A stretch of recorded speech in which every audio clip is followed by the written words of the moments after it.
Good afternoon, everyone. Hope you all having a great day. Jumped on for another video for the day, getting more into the actual topic or the reasoning for starting this page. So today, what we're going to discuss is failure to protect. Failure to protect. Having myself, taught classes, domestic violence, anger management, parenting, probably taught couple thousand, parents, maybe more over the course of my time teaching. One of the most common cases we come across when folks are referred to our program or when they find our program, and I'm driving if you hear anything in the background, it's me driving. But what we get often is failure to protect. Children were involved in the child welfare system, DCFS, DCS in certain places. They were involved in the child welfare system because their parents, their mom, their dad failed to protect. What is failure to protect, and why is it so prevalent? Why is it so common as it relates to DCFS cases? There are a lot of parents who get caught up for failing to protect. And one of the things that I find is that the reason so many parents get caught up with failure to protect is because they're in love. I love him. Oh, he's everything to me. Oh, we can work this out. Oh, we can get around this for about the 20th time. After you see that there's violence in the home, you see that it's on a healthy relationship, yet you continue to stay various reasons. Now, I'm not naive as to what those reasons are. And those reasons are frequently talked about, in classes, in those domestic violence, anger management, and parenting classes, as to the reasons why people stay. And there's so many different reasons. And no one is to be blamed for domestic violence. No one signs up to be a victim. But there are concrete reasons, that are evidence based as to why people stay: money, resources, shelter, right? So those are big things right there as to why some people stay. But when there's children involved and there's continuous domestic violence in the home, and nothing has been done to shield those children from seeing the domestic violence, from experiencing the domestic violence, well, now you have a problem. You have a problem because although you may be okay with it, it's not healthy for the children and it's not safe for the children to be in that environment. So what happens? You get into a fight, a dispute with your spouse, right? And usually, typically, what we see is women being the ones who are victimized. And not to say that men don't, because we know that there are male victims as well. But for the purposes of this video, the examples that'll be used will be a woman being victimized, being assaulted, being battered by her husband or by her friend or by her spouse. So here you guys have children. You've gotten into a fight, and this isn't the first fight, but you got into a fight, and the police are now called because of one of your neighbors or family, your mom, your dad, your grandfather, anyone, your sibling. They call the police on you, and so now, as a result of that, uh, simultaneously, as a police report is filed, a referral is now made to the Department of Children and Family Services. So now an investigator is assigned to your case. The investigator's coming out. They want to know what happened. They're speaking to your children, and children says, "Oh yeah, mommy and daddy fight all the time. Daddy hits mommy, mommy hits daddy. They fuss, they fight, they argue. This is a regular thing in our house, Mr. Social Worker, Mrs. Social Worker. This always goes on. What was the last time they fought? Oh, they just fought last night. Mommy hit daddy right in the face, square in the face, and knocked mommy out. And so now, as a result of this, the social worker, the initial investigating social worker, is now saying and thinking, hey, something's off here. Something's just not right. How is it that we have children who are viewing domestic violence? How is it, mom, that you've not done anything to protect your children from this environment? And so now, as a result of this, maybe you have a history, maybe there's a history in the home of violence. Now the social worker is saying that the children are not safe in this environment. So as a result of this investigation, now your children have been removed from home.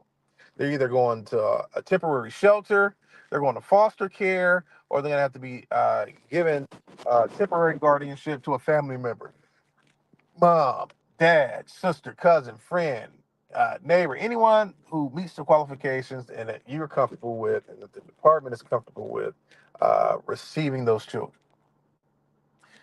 Now you're in a position where your children have been removed from home. You got to go through the court process. You got to take one of those three classes: parenting, anger management, domestic violence, even substance abuse if alcohol or drugs are involved, mental health counseling, individual therapy, group counseling. I mean, there's just so many different things that you have to do on top of having to go to work, on top of having to still take care of your own, psyche. And there's so much that happens when you get involved in these cases.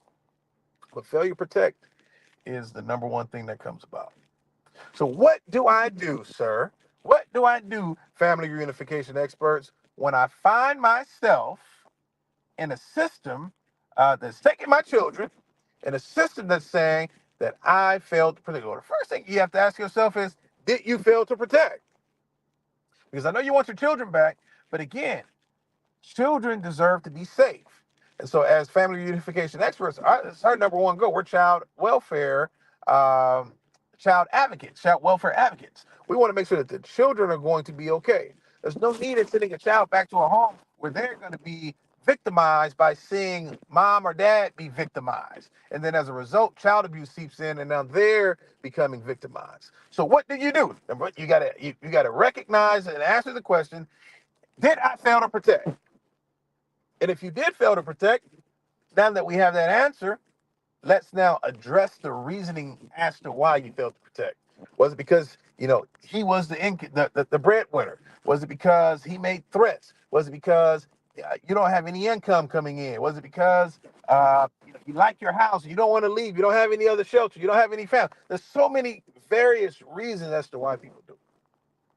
But what we've got to do is we've got to get you the resources so that you can ensure that you never ever have to be in a position to where you fail to protect. And so whether that be going to a shelter, whether that be moving out and going with family, whether that be you all getting some counseling and some therapy to address the issues that you face, you've got to address the issues and address the problems that you're facing. So when you consider failure to protect, from the department's eyes, they're looking at it as an immediate threat to the children. And so the children have to be removed so that they can be safe. But what I found is that there are even sometimes some moms or even some dads, they decide to stay with the batterer because they're in love, because I don't know if I can find anybody else, because he's not always like that. There's so many different reasons that I've gotten over the couple thousand people that I've taught these programs. And what happens is when you begin to think like that, you begin to talk like that, you lose sight of who you're there to help and who's most important, and that's your children. Children have to be at the forefront at all times. Your children have to be there to be thought about. Your children must be what's most important for you and most important for your reunification. And when you realize that, there's certain things that you begin to do to position yourself so that you can remove yourself from a toxic situation.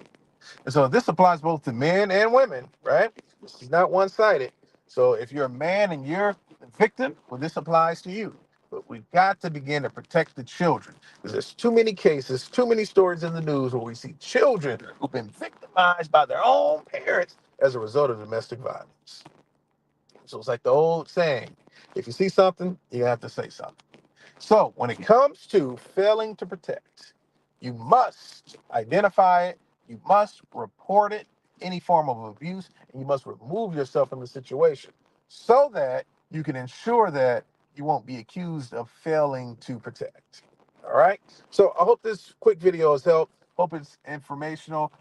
In the near future, we're going to be doing a panel discussion on failing to protect and how that looks, and why the department does what it does, with some industry experts to give you some more information. You'll be able to submit questions or call in and join in to get this information answered. So listen, if you like the content, please, this is a new channel. Please like, comment, and subscribe. Let me know the questions that you have. If you have specific questions, go ahead and post those in the comments.